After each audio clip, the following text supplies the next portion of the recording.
কখনো কি ভেবে দেখছেন যে শ্রমজীবী সন্তানরা কেন ম্যাক্সিমাম ক্ষেত্রে শ্রমজীবী হয়? দিনমজুরের ছেলে দিনমজুরি হচ্ছে, রাজমিস্ত্রির ছেলে রাজমিস্ত্রি হচ্ছে। এটার পেছনের রহস্যটা আসলে কি? আমরা আমাদের বিবেক দিয়ে যদি নিজেদেরকে প্রশ্ন করি তাহলে এটার অ্যান্সার আমরা পেয়ে যাব। যারা শ্রমজীবী হয় তাদের নির্দিষ্ট একটা গণ্ডি থাকে এবং তাদের ওই পরিবেশে তাদের সন্তানরা বেড়ে ওঠে। তাদের সন্তানরা দেখে 10 থেকে 12 বছর বয়সে তাদের আশেপাশে যারা আছে তারা দৈনিক 500 থেকে 700 টাকা ইনকাম করতেছে।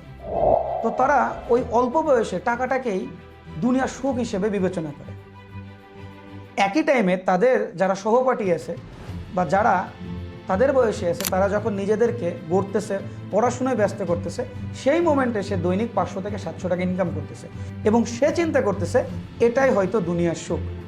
কিন্তু তার মাথায় এটা নাই যে অ্যাট দ্য লাস্ট এন্ডে অর্থাৎ তার বয়স যখন 20 থেকে 25 হবে অথবা তার বয়স যখন 40 থেকে 50 হবে তখনও কিন্তু তার বেতন এটাই থাকবে, এর থেকে কিন্তু তার বেতন বাড়বে না।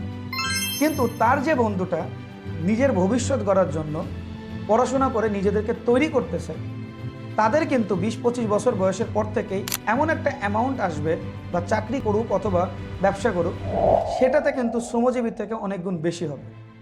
এবং যখন এই শিক্ষিত ছেলেটা অথবা মেয়েটার বয়স 40 থেকে 45 বছর হবে তখন তাদের যে জীবন বা লাইফস্টাইল হবে সেটা এখনকার যে শ্রমজীবী সন্তানরা আছে তাদের থেকে অনেক বেটার। কিন্তু এই কনসেপ্টটাই শ্রমজীবী ছেলেদের মাথায় ওই বয়সে ঢোকানো সম্ভব হয় না।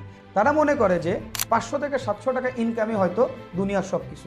কারণ 500 থেকে 700 টাকা ইনকাম করে সে যা খুশি সেটা করতে পারতেছে, যে মোমেন্টে তার পড়াশুনো করে নিজেকে গড়ে তোলা লাগতেছে না, সে নিজের মতো করে খরচ করতে পারতেছে, নিজের মতো করে যাবতীয় সব কিছু করতে পারতেছে। আর এটাই আসলে মেন কারণ যে শ্রমজীবী ছেলে শ্রমজীবী হিসেবেই নিজেকে গড়ে তোলে অথবা দিনমজুরের ছেলে দিনমজুর হিসেবে নিজেকে গড়ে তোলে। আমাদেরকে বাচ্চাদেরকে বোঝানো লাগবে পড়াশোনার মর্মটা কী এবং ইন ফিউচার এটার আসলে ফিডব্যাক কোনটা আসবে। তাহলে দেখা যাবে যে আমাদের সন্তানরা অল্প বয়সে টাকার যে মোহটা আছে সে মোহ থেকে নিজেদেরকে বেরোতে পারে। আশা করি আপনারা আমার কথাটা বুঝতে পারছেন এবং আপনারা আপনাদের সন্তানকে ঠিক একইভাবে গড়ে তুলবেন।